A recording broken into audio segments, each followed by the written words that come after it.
This singer-songwriter's sound evolved from Motown to soul, funk, disco, and R&B.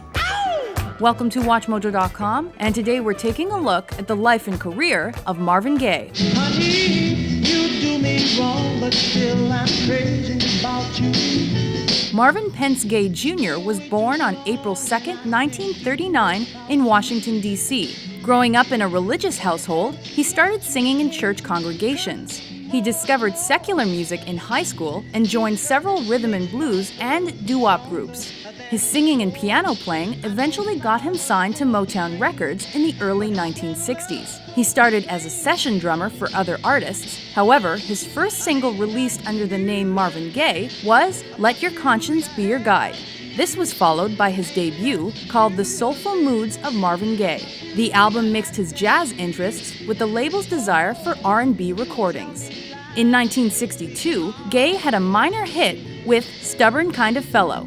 Following that was the album That Stubborn Kind of Fellow, which spawned the singles Hitchhike and Pride and Joy. I'm going to Chicago, that's the last place my baby said.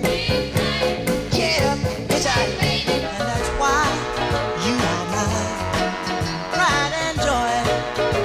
And I'm telling the world, you're my pride and joy. The next few years provided more evidence of Gaye's hit-making abilities, with the success of songs like Baby Don't You Do It and How Sweet It Is to Be Loved by You. How sweet it is to be loved by you. Yes, baby.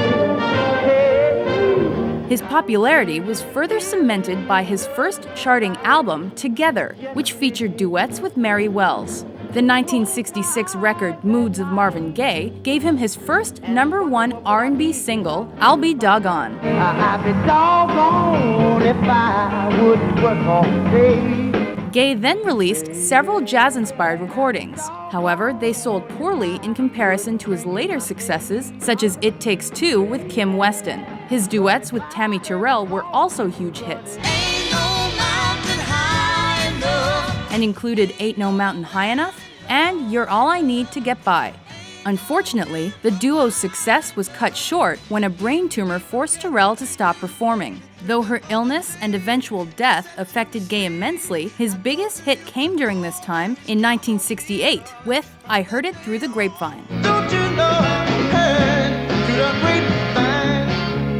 Not much longer would you be mine. The tune became one of Gaye's signature songs and a Motown landmark. It was followed by hits like Too Busy Thinking About My Baby and That's the Way Love Is. In 1971, Gaye convinced Motown to release an effort that was drastically different from his previous work.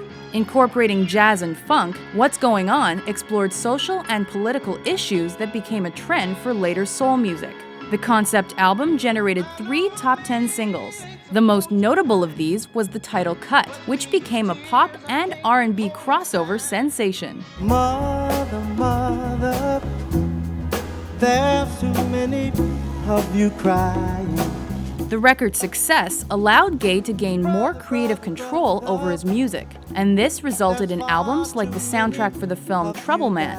Another change in direction came about with 1973's Let's Get It On. This sexually charged album was a massive commercial hit thanks in part to the title track's #1 success. And let's get it on.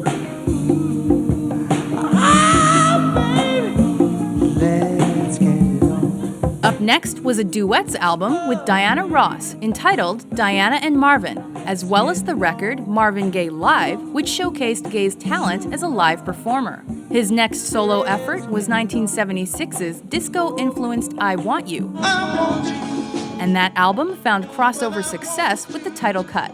In 1977, he had his third #1 pop hit from the album Live at the London Palladium.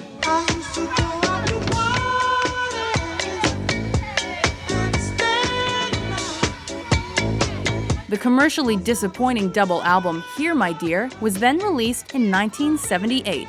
By 1979, Gaye was plagued with financial troubles, drug addiction, and marital issues. His last record with Motown was thus 1981's In Our Lifetime. Look in your eyes, and I see the lies, but in my mind, it's a mystery. 1982, Gaye's Columbia Records comeback album was called Midnight Love. The internationally successful effort produced the worldwide hit Sexual Healing, and that song won Gaye his first 2 Grammy Awards. When I get that feeling, I want sexual healing, sexual healing. He was a star once again. Nevertheless, Gaye struggled with his health, and depression was getting the best of him. He moved back into his parents' home. However, the atmosphere there was fraught with quarreling. On April 1st, 1984, one of these arguments ultimately led to Gaye's death after he was shot by his father. Several posthumous collections have been released, including 1985's Dream of a Lifetime and Romantically Yours, as well as 1997's Vulnerable. Over his career, Marvin Gaye covered almost the entire history of rhythm and blues. It is no wonder that he has been, and continues to be, one of music's most influential artists. Turn the music low, baby. Turn the lights down low, baby. Turn the lights down. Oh, don't go nowhere, girl. Don't go nowhere.